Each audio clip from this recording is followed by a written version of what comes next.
Olá, gente. Espero que todo mundo esteja bem, né?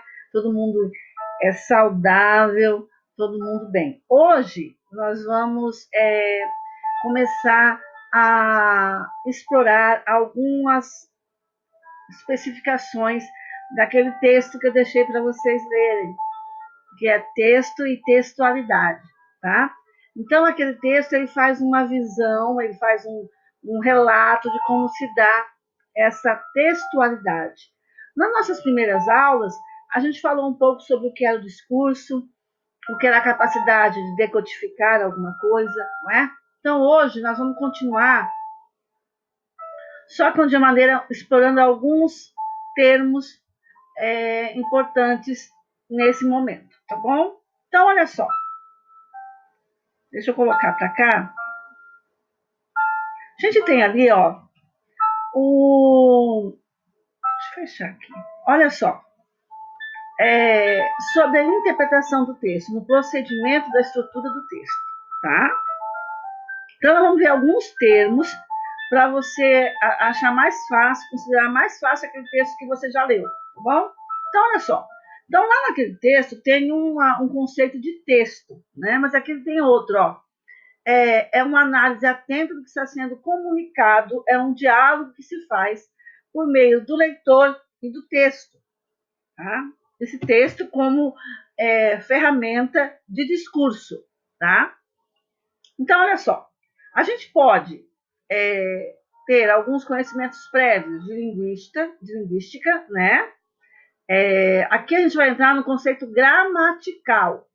Se você ler o texto lá, você vê que uma parte ele fala sobre coesão e coerência. Nós vamos ter uma aula separada em relação a isso, coesão e coerência. É esse conhecimento gramatical aqui, suas regras, né? Tudo relacionado à semântica. Semântica, gente, é o significado, tá? Então, toda vez que você vê a palavra semântica, ela está relacionada a significado, ou ao léxico, que é o significado das palavras, tá? Aí você tem conhecimento histórico, social. Aqui você entra o contexto, a referência, a intertextualidade. Vamos ver como é que isso funciona, tá? Então, olha só, nós temos ali, ó. Como é que a gente vai entender primeiro o contexto? A contextualização, uma das coisas muito importantes para o entendimento do texto. Outros termos também. Olha lá. Devemos saber associar texto ao contexto, pois as circunstâncias em que um texto é produzido são primordiais para a sua compreensão. No caso de textos verbais, a eficácia comunicativa advém da compreensão do significado da palavra no texto. Então, você tem que entender qual foi o momento que esse texto foi produzido, de que maneira o texto foi produzido, qual é o fator histórico, qual é o contexto histórico. Existem vários tipos de contexto. Aí eu tenho um exemplo aí, ó, eu vou parar um tempinho. Você vai ler para mim aí, ó, decifre, né? Então é leia com atenção. Leia com atenção lá em cima, escrito arrudia. Os signos usados aí, ó, vou parar um pouquinho. Tá? Então, olha só. Ele escreveu incorretamente a palavra. A gente pode até ter uma dificuldade de entender o significado, a semântica da palavra. Mas se você analisa o contexto onde ela está sendo escrita, em que lugar ela está, você consegue perceber com mais clareza ou mais rápido. Leia com atenção, dê a volta, tá? Dessa placa. Então você imagina assim, ó, que o contexto aí, ó, é quem escreveu e onde essa placa está colocada. Este é o contexto do discurso aí, ó. E ele vai ser melhor entendido se você perceber o contexto. Aqui eu tenho 2 vídeos, eu vou colocar depois para vocês lá na nossa plataforma, no YouTube, que nesse termo aí, ó, o que muda é quem canta a música. A música é de um jeito. Quando a pessoa vem e canta, depende do cantor, depende do contexto que essa música é colocada, a mensagem da música muda. Então, vou colocar para vocês depois lá. Denotação e conotação. Esses dois termos aí até que não aparecem naquele texto que eu coloquei para vocês. Mas é muito importante você saber o que é, né? Então, lembrar. Denotação é toda palavra que tem sentido restrito. É o que está no dicionário, tá? Então, aqui, ó, o exemplo aqui, ó. A cascavel é uma cobra venenosa, né? É a palavra que está no dicionário. Qual é o significado de cobra no dicionário? Conotação é a palavra com sentido amplo, figurado, do coração. Eu explico assim para os meus menores, né? De vem de dicionário, conotação vem de coração. Aqui você aumenta a palavra, né? É claro que para você entender o sentido conotativo, você tem que saber também qual é o sentido denotativo da palavra, tá? Então você aumenta o sentido dela. Então aqui, ó, aquela mulher é uma cobra venenosa. Agora eu sei o que é uma cobra no sentido denotativo. Agora eu vou relacionar essa cobra à mulher. Então eu vou usar um sentido figurado. Gente, eu já vou avisar que essa aula ela vai ser dividida em duas, né? Ela vai ter outra parte, não vai dar para eu fazer tudo hoje, tá? Então, a próxima aula nossa vai ser a aula sincrônica com a continuação desse conteúdo, tá bom? Polissemia e ambiguidade. Outras duas palavras que vocês precisam estar familiarizados com ela. Polissemia vem de pólen. Então, toda palavra da nossa língua portuguesa, ela é polissêmica. O que eu quero dizer? Ela permite vários significados. Essa polissemia aqui, ó, que dá a vazão à ambiguidade, tá? Então, olha lá, polissemia é o jogo de palavras, o duplo sentido. São as possibilidades de várias interpretações. Né? Então, a nossa palavra, a nossa língua, que gata, ó. Essa mulher é uma tremenda gata. É a mesma palavra. Essa palavra é polissêmica. Por que ela é polissêmica? Ela tem vários significados. Ela tem várias semânticas. Então, uma mesma palavra. Então, o que é polissemia? É que uma mesma palavra tem vários significados, várias semânticas relacionadas à palavra. Então, se você for aqui, ó, o gato do vizinho, precisei fazer um gato para que a energia voltasse. Aqui, ó, gato é outra coisa completamente diferente. Então, gato é uma palavra polissêmica. Ambiguidade. Ambiguidade é a qualidade daquilo que possui ou pode possuir diferentes sentidos do que é incerto ou indefinido. Então, como a nossa língua portuguesa ela é polissêmica, a ambiguidade é muito comum. Né? Então, a ter dois sentidos para aquela semântica da palavra. Mas ela é muito perigosa, porque quando a palavra é muito polissêmica, ela pode cortar o sentido real do discurso, ou do significado. Olha aqui, ó. A família muda, vem de tudo. Qual é a palavra polissêmica aqui, usada aqui? Muda. Tá vendo aqui? A impressão que dá é que a família é muda, né? Que é uma qualidade da família. Então, família muda, vem de tudo. Ou esse muda aqui, ó, quer dizer o verbo mudar, que é o verbo, né? Então, teria aqui eu crio uma ambiguidade por causa da polissemia dessa palavra aqui, ó, muda. Porque muda, como é uma palavra polissêmica, ela quer dizer qualidade de quem não fala e quer dizer a ação de quem sai de um lugar para o outro. Então, aqui, ó, muda, é uma palavra polissêmica e cria, nesse cartaz aqui, nesse discurso aqui, uma ambiguidade. Você não consegue saber decodificar realmente qual o sentido do discurso aí. Olha aqui, ó. Hospital das Panelas. Presta atenção nisso aqui. Conserto e vendas de panelas de pressão. Olha, como você lê no primeiro momento assim, ó. Sexo grátis aqui. Tá vendo? Sexo grátis aqui. Ele colocou a letra em garrafais aqui, né? Aqui vai criar uma ambiguidade, não pelo uso da polissemia, mas pelo uso da estrutura do discurso, pela estrutura da, né? Ele colocou ele pequenininho aqui, ó, com a impressão aqui, sexo grátis aqui, né? Mas se você ler pequenininho embaixo aqui, ó, na compra de uma panela de pressão, não importa qual o seu sexo, ganhe grátis uma maravilhosa caneca mimo aqui no Hospital das Panelas, né? Então você vê que a ambiguidade ela pode ser criada de várias maneiras, né? Não só pela polissemia das palavras, tá? Então muito cuidado com o seu texto. Agora a inferência. Aqui eu vou pedir uma atenção maior de vocês, porque isso aqui é um pouquinho mais complicado de entender o que é uma inferência, tá? Aqui começamos a trilhar uma magnífica estrada no campo da interpretação textual. Agora será exigido de você competência. Você agora terá de ser capaz de perceber nas entrelinhas do texto o que não está escrito. Então, a inferência é algo que não está escrito. E sem ela, você não consegue entender o texto de maneira muito clara. Pode ser a alma do texto, a inferência. Ó, essas informações podem estar sob forma de pressupostos ou inferências. Lá no texto que eu dei para vocês, fala sobre isso aí, ó, fala sobre a inferência, tá?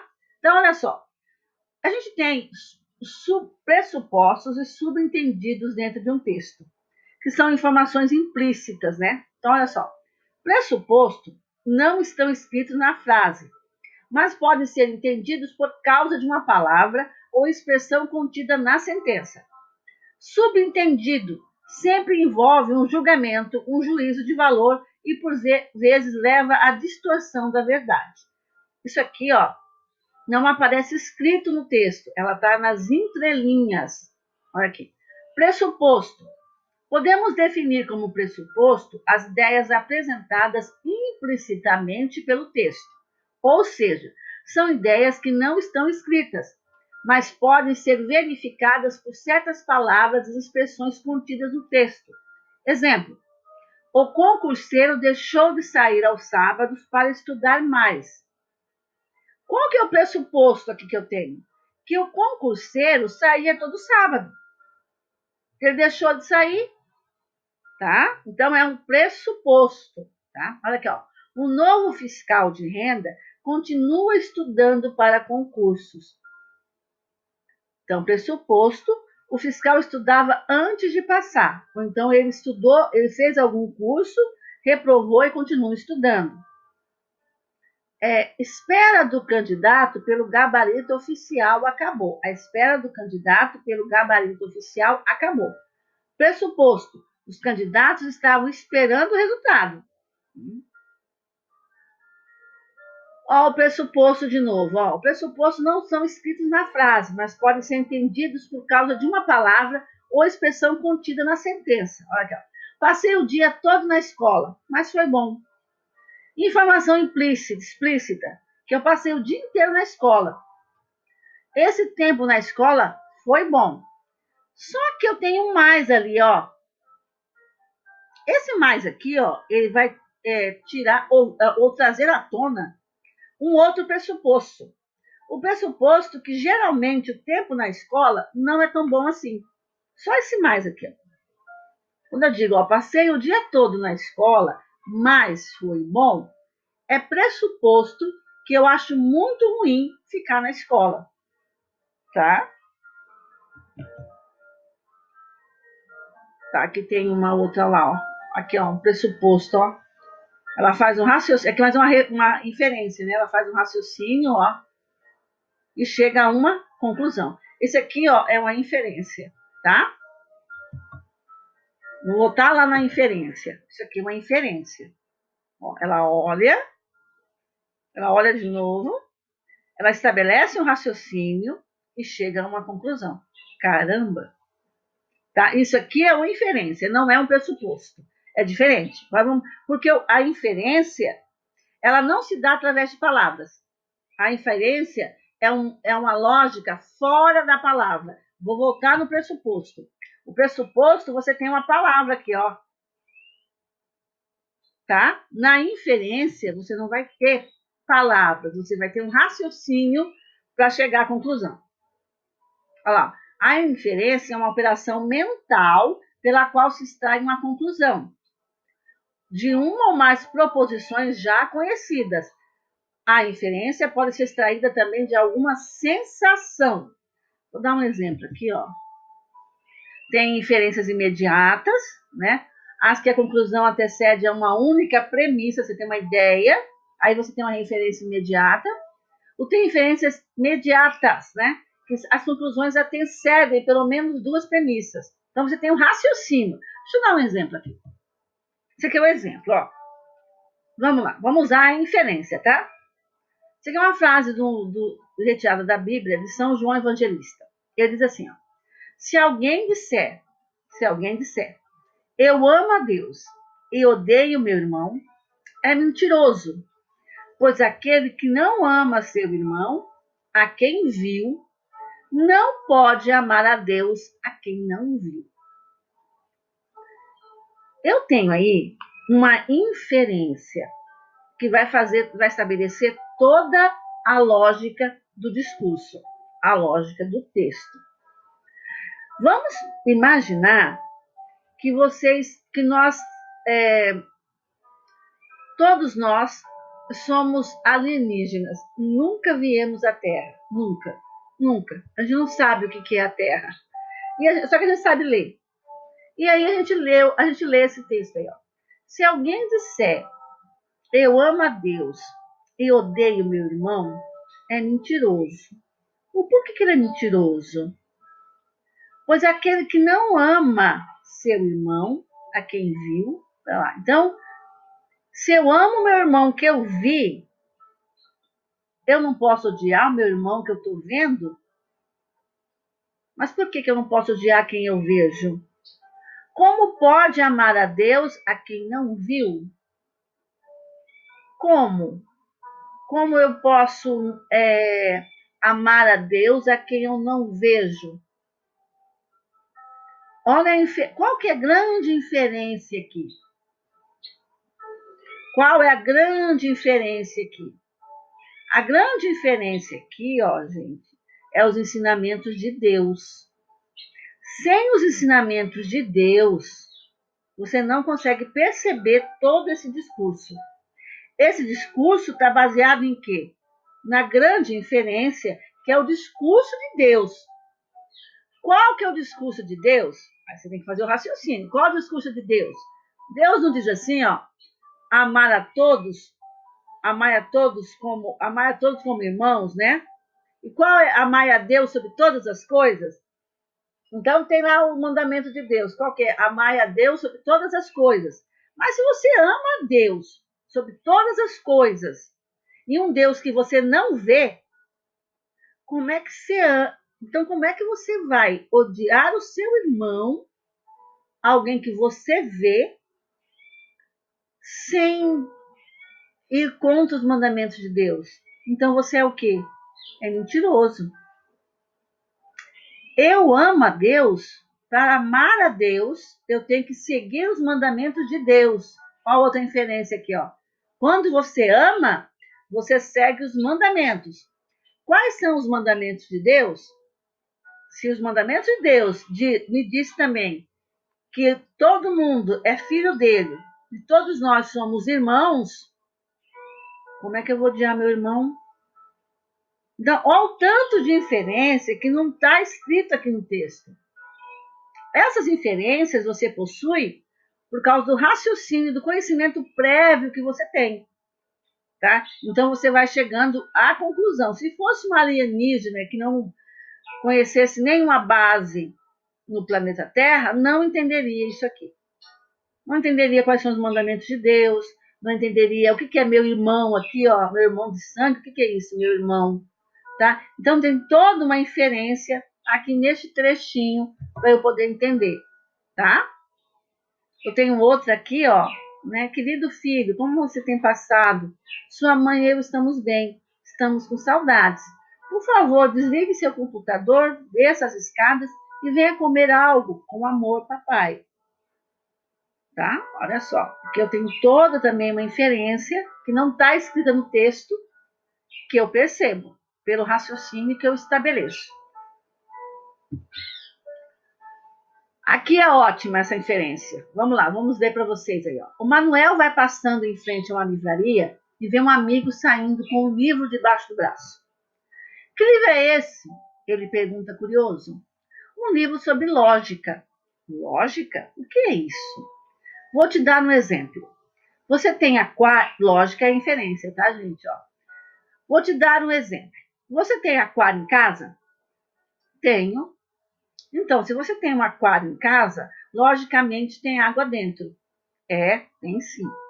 Se você tem aquário e ele tem água, logicamente tem um peixe dentro. Acertou de novo. Se você tem um aquário com água e peixes, é provável que você tenha um ou mais crianças em casa. Sim, tenho 2 filhos. Se você tem filhos, logicamente, você não é veado, entendeu, Manuel? Entendi, que legal. E fica tão entusiasmado que acaba comprando um exemplar também. No caminho, encontra um outro amigo que lhe pergunta: que livro é esse, Manuel? É um livro sobre lógica. Lógica? O que é isso? Eu vou te dar um exemplo. Você tem aquário em casa? Não. Então, logicamente, és viado. És um viado. É uma piada, né? Tá? Então, de como você não consegue fazer a aferência sem todo um processo aqui, tá? Então, a inferência é todo esse raciocínio que é feito. Aqui é um feito erroneamente, é uma brincadeira, mas a inferência é essa. Aí eu tenho aqui interpretação de texto não verbal, tá? A linguagem pode ser não verbal, ao contrário da verbal. Não se utiliza de vocabulário das palavras para se comunicar. O objetivo, nesse caso, não é expor verbalmente o que se quer dizer, ou o que se está pensando, mas se utilizar de outros meios comunicativos, como placa, figura, gesto, objeto, cores, ou seja, dos signos visuais. Um ponto importante a ser salientado é o de que alguns textos literários, aqueles quais forma de expressão do autor, em grande parte mais valorizada que a informação a ser transmitida ao seu leitor, como o poema abaixo. Ó. Anatomia do monólogo, ser ou não ser, ou não er, R ou não R, ou não ona. Aqui, ó, eu tenho um texto aqui, ó, falando sobre, fazendo uma intertextualidade, né, remetendo a Shakespeare, né? Tá? Continuando ali, eu vou parar um pouquinho, gente, ó, porque vai ficar muito comprido o vídeo. Eu vou parar por aqui para a gente continuar alguns exemplos depois. Eu tenho mais, ó. Vamos entrar na próxima aula em intertextualidade, tá vendo o que é? Lá no texto de vocês aparece intertextualidade na próxima aula. E aí a gente fala sobre intertextualidade e fala também sobre, já começa a falar sobre coerência e coesão, tá? Vamos parar por aqui, porque é importante a gente ver a intertextualidade numa aula sincrônica, não numa aula assincrônica, tá bom, pessoal? Então a gente fica, depois a gente continua. Um abraço para todo mundo e até a próxima aula.